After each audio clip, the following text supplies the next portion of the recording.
საქართველოს კორუფციასთან ბრძოლის საინფორმაციო ცენტრის ხელმძღვანელი ალექსანდრე ჩიტიშვილის განცხადებას ეხმაურება და ამბობს, რომ მისი მხრიდან საკადრო ცვლილებებისას გაჟღერებული არგუმენტი მურმან დუმბაძის გუნდის შესახებ ნეპოტიზმის აშკარა დადასტურებაა. მერაბ ღოღობერიძის თქმით, უმაღლესი საბჭოს მხრიდან მთავრობისთვის უნდობლობის გამოცხადების შემთხვევაში ის 48 საათის განმავლობაში უნდობლობას თავად უმაღლეს საბჭოს არასამთავრობო ორგანიზაციებთან ერთად გამოუცხადებს. ღოღობერიძე აცხადებს, რომ უმაღლესი საბჭოსთვის უნდობლობის გამოცხადების მიზნით მან არასამთავრობო ორგანიზაციებთან მოლაპარაკებები უკვე დაიწყო.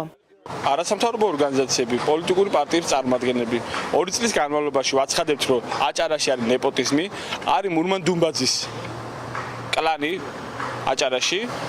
მიუხედავად იმისა, რომ მათი მხრიდან იყო რომ განცხადებები, რომ არანაირი კლანს ადგილი არ ქონდა, ჩვენ კიდევ ერთხელ დავწმუნდით იმაში, რომ აჭარის ავტონომიური რესპუბლიკის მაღალი თანამდებობისპირები აცხადებენ, რომ ისინი იყვნენ მურმან დუმბაძის კლანის წევრები და ის ადამიანები იქნენ განთავისუფლებული სამსახურებიდან. ჩვენ გვაქვს მოლაპარაკება უკვე რამოდენიმე არასამთავრობო ორგანიზაციებთან, პოლიტიკურ პარტიებთან, თუ ისინი დააყენებენ აღნიშნულ საკითხს 48 საათის განმავლობაში ჩვენ უმაღლეს საბჭოს გამოუცხადებთ უნდობლობას.